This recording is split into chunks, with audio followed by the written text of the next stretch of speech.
नमस्कार, आप देख रहे हैं एक भारत वंचितों की आवाज और आपके साथ मैं हूं राम बाबू गौतम। आजादी का अमृत काल चल रहा है और इस अमृत काल में अगर किसी ने अड़ंगा डाला, अगर किसी ने व्यवधान उत्पन्न किया, अगर किसी ने बाधा डाली, अगर किसी ने अड़चन डाली, तो फिर उसकी खैर नहीं है। उसको उठा लिया जाएगा, जैसे कि अरविंद केजरीवाल को उठा लिया गया है, उनके घर से उठा लिया गया है, सरकारी आवास से उठा लिया गया है।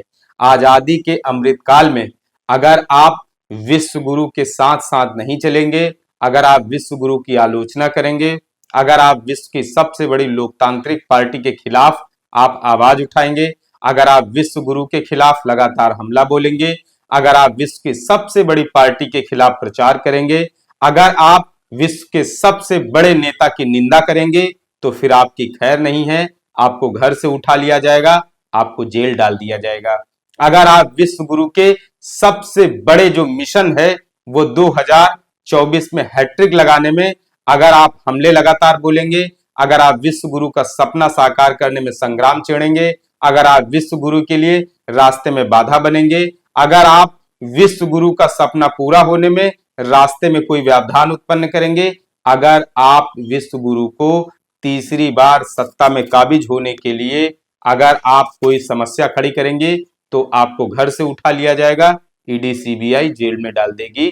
तो विश्व गुरु जो है वो आजादी का अमृत काल चल रहा है, इसलिए विश्व गुरु को आजाद भारत में आजादी का अमृत काल चलाने में अगर कोई व्यवधान उत्पन्न करेगा तो फिर उसके लिए समस्याएं हो सकती हैं। इसलिए अमृत काल चल रहा है। आजादी के अमृत काल में आपको संभल कर रहना है, आपको भगवा झंडा फहराना है। आजादी के अमृत काल में अगर आप अड़चने और अड़ंगेबाजी करेंगे तो जिस तरीके से अरविंद केजरीवाल को उठाया गया है, नंबर आपका भी आएगा। जिस तरीके से अरविंद केजरीवाल को जेल में डाला गया है, उस तरीके से आपको भी जेल में डाल दिया जाएगा। जब दिल्ली के चुने हुए मुख्यमंत्री को जेल में डाल दिया गया, तो फिर आप किस खेत की मूली हैं। जब हेमंत सोरेन को जेल में डाल दिया गया, अरविंद केजरीवाल को जेल में डाल दिया, तो भाई साहब आप क्या चीज हैं। अमृत काल चल रहा है, इसीलिए कह रहे हैं अमृत काल में आपको बहुत ज्यादा बच के रहना है, बहुत ज्यादा संभल कर रहना है। आपको बहुत ज्यादा इधर उधर की बातें नहीं करना है, फालतू की बातें नहीं करना है। जो विश्व की सबसे बड़ी पार्टी कहे, जो विश्व की सबसे बड़ी पार्टी का मैनिफेस्टो कहे, उसको मान लीजिए, उसी को पूरा होने के दिन रात सपने देखिए।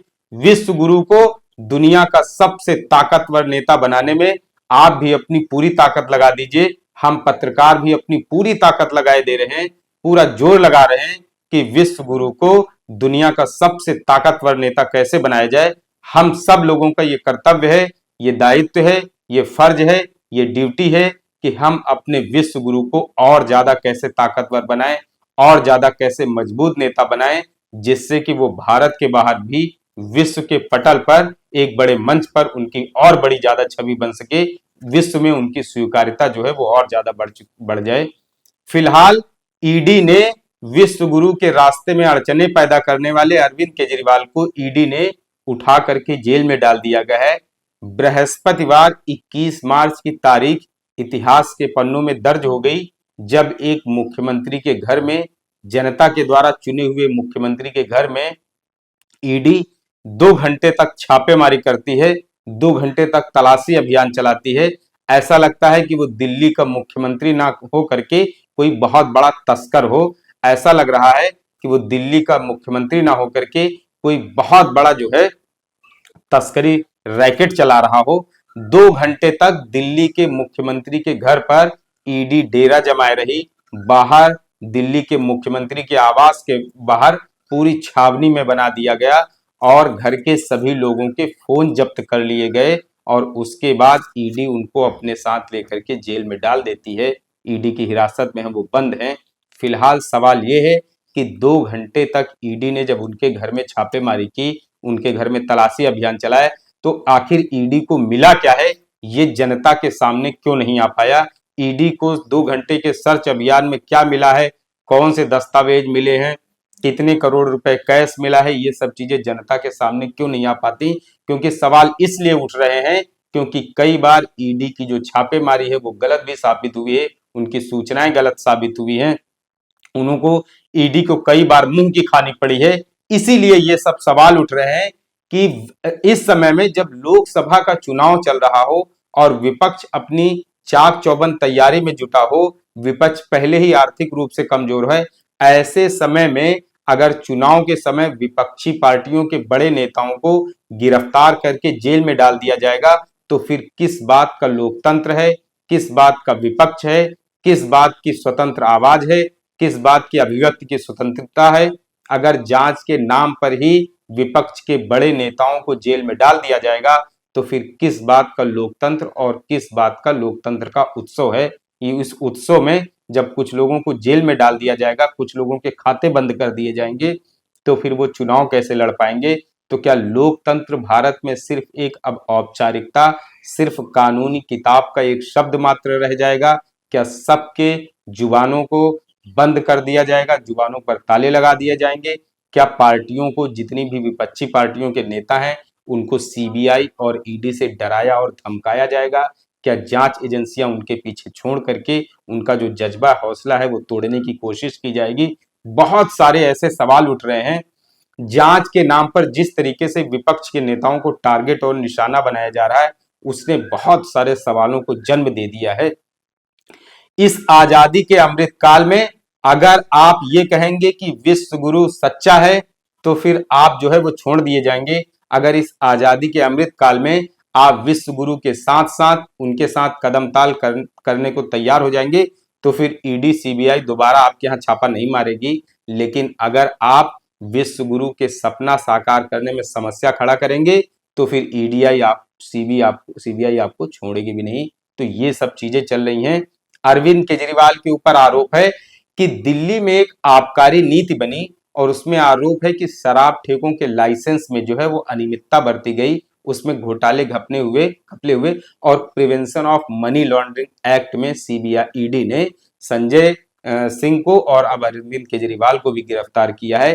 तो आखिर ये संजय सिंह की गिरफ्तारी के 6-7 महीने से ज्यादा का वक्त बीत चुका है। आखिर इस गिरफ्तारी में ये जो जांच इतने दिन से चल रही है, आखिर इसमें निकला क्या है?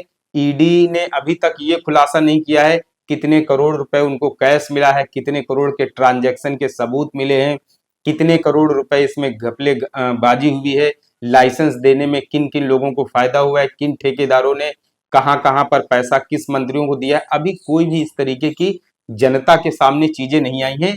बस आबकारी नीति में शराब ठेकों के लाइसेंस में अनियमितता हुई, घोटाला हुआ, ये चीजें चल रही हैं। लेकिन उसमें क्या आंकड़े हैं, किसको कितने करोड़ रुपए का बैलेंस ट्रांसफर हुआ है, ये सब चीजें अभी जनता के सामने नहीं आई हैं। सोचिए अगर आप ईडी 2-3-4 महीना जांच करे और जांच करने के बाद इन नेताओं को छोड़ दिया जाए, इनके ऊपर कोई आरोप तय ना हो पाए, ईडी इनके खिलाफ चार्जशीट ही ना कोर्ट में पेश कर पाए, और ये 3-4 महीने जो चुनाव का वक्त है वो वक्त निकल जाए, उसके बाद अगर ये जेल से छूट भी जाए तो ये आखिर क्या कर लेंगे? तो तब तक तो इनका बहुत बड़ा नुकसान हो चुका होगा और विपक्ष जो है, विपक्ष की आवाज जो है वो पूरी तरीके से खत्म हो जाएगी। तो ये आजादी के अमृत काल में बहुत बड़ा जो है विपक्ष के नेताओं के लिए मुश्किलें हैं। फिलहाल आजादी की जो अमृत काल है, भरी अदालत में, आजादी के अमृत काल की अदालत में अरविंद केजरीवाल के ऊपर 5 बड़े आरोप जो है वो लगाए गए हैं। मैं आपको बारी बारी से पढ़ के सुना रहा हूं। अरविंद केजरीवाल पर घोर आरोप है कि वो कांग्रेस के साथ दिल्ली और पंजाब में गठबंधन करके चुनाव लड़ने जा रहे थे, जिससे विश्व की सबसे बड़ी पार्टी को नुकसान हो सकता है, उसकी सीटें कम हो सकती हैं। केजरीवाल को मायावती से वैसे सीख लेनी चाहिए, मेरा ये निजी अनुभव है। मायावती देखिए कितना बढ़िया उत्तर प्रदेश में पूरा 80 सीटों पर चुनाव लड़ने जा रही अकेले। मायावती का लगातार वोट परसेंट भी कम हो रहा है, सीटें भी कम हो रही, लेकिन देखिए कितना बढ़िया 80 सीटों पर अकेले चुनाव लड़ने जा रही। वोट कितने परसेंट मिलेगा, सीटें कितनी आएंगी, इसकी कोई परवाह नहीं, लेकिन 80 सीटों पर मायावती चुनाव लड़ेंगी। तो केजरीवाल गठबंधन करने जा रहे थे कांग्रेस के साथ, बड़ी इन्होंने भूल कर दी। केजरीवाल के ऊपर यह भी आरोप है कि वो विश्व के एकमात्र सबसे लोकप्रिय नेता पर लगातार तीखे हमले बोल रहे थे। उनके ऊपर यह भी आरोप है कि वो 1-2 बार नहीं बल्कि बार बार हमलावर हो रहे थे। अमृतकाल की अदालत में केजरीवाल पर तीसरा आरोप है कि वो विश्व के दूसरे सबसे बड़े नेता के लाए गए सीएए पर सवाल उठा रहे थे। केजरीवाल ने नागरिकता संशोधन कानून को ही सवालों के घेरे में खड़ा कर दिया और इसको लेकर के एक बड़ा क्रांतिकारी वीडियो भी उन्होंने रिलीज किया था, जिसमें उन्होंने कहा था कि ये जो नागरिकता संशोधन कानून है, सिटीजनशिप अमेंडमेंट एक्ट, तो इसको इन्होंने कहा था कि बाहर के लोगों को ला करके आप इंडिया में भर रहे हैं, जबकि यहाँ पहले से ही करोड़ों की संख्या में लोग बेरोजगार हैं। बाहर के युवाओं को लाने की क्या जरूरत है जब आपके पास पहले से बेरोजगारों का एक मेला यहाँ पर लगा हुआ है। केजरीवाल के ऊपर तीसरा जो है, चौथा सबसे संगीन आरोप है कि वो दिल्ली में जहां विश्व के सबसे लोकप्रिय नेता रहते हैं, वहां पर विश्व गुरु से भी आगे बढ़कर वो अच्छे स्कूल बनवा रहे थे। केजरीवाल के ऊपर पांचवा सबसे गंभीर आरोप है कि वो दिल्ली में हर गली मोहल्ले में क्लिनिक खुलवा रहे थे। अब बताइए, अगर अमृत काल में आप विश्व गुरु से आगे बढ़ करके कोई अच्छा काम करेंगे तो आप क्या सोचते हैं, ईडी सीबीआई वाले आपको छोड़ देंगे? तो ये सब चीजें चल रही हैं। अरविंद केजरीवाल जो है वो लगातार क्रांतिकारी बने हुए थे। इसी तरीके से कहीं मोदी सरकार, कहीं सिटीजनशिप अमेंडमेंट एक्ट के खिलाफ बोल रहे थे, कहीं लगातार मोदी सरकार पे हमला बोल रहे थे, कहीं लगातार मोदी की शिक्षा पे, उनकी स्कूलिंग पे सवाल उठा रहे थे, उनकी डिग्रियों पे सवाल उठा रहे थे।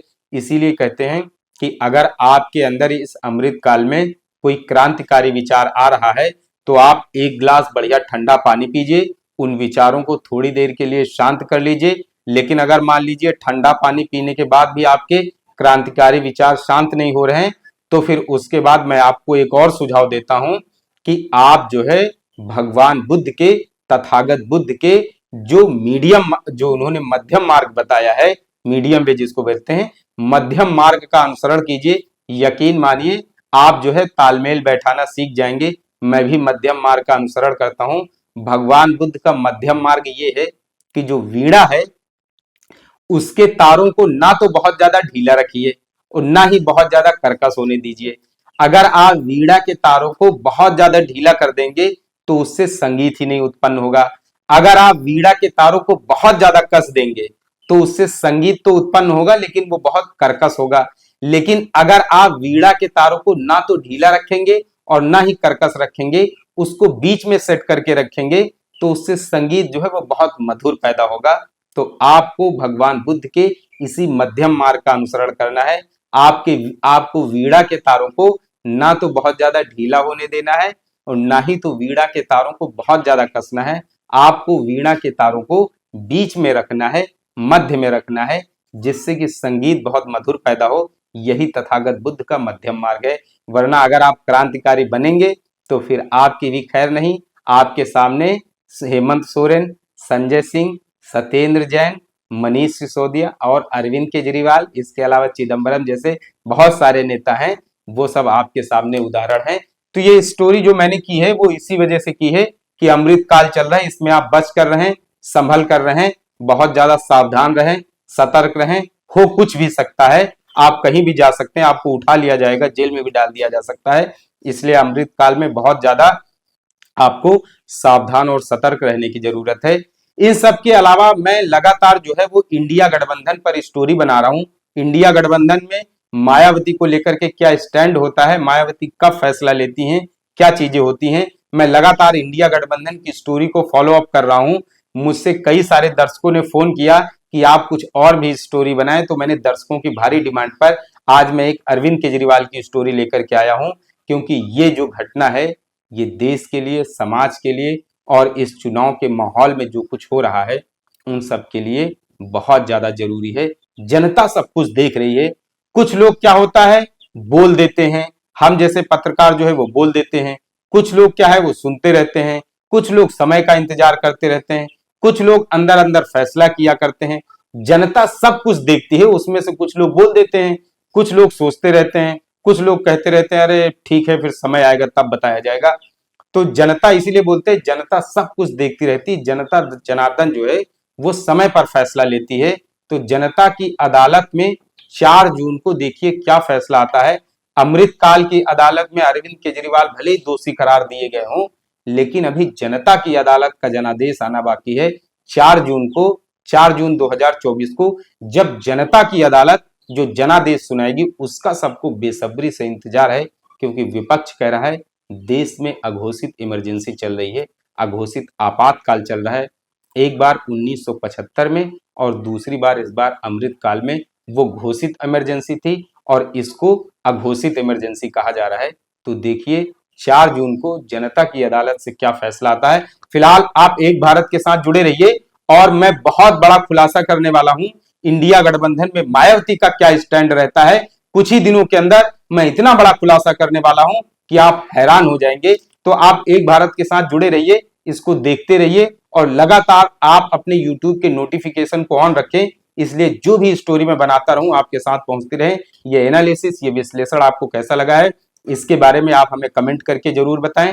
आपसे अपील है, निवेदन है, आवेदन है, गुजारिश है, आप एक भारत को शेयर और सब्सक्राइब भी करते रहें, जिससे कि शोषितों, पीड़ितों, वंचितों और मजलूमों की आवाज को सोशल मीडिया प्लेटफॉर्म पर एक बड़ा मंच बनाया जा सके। धन्यवाद।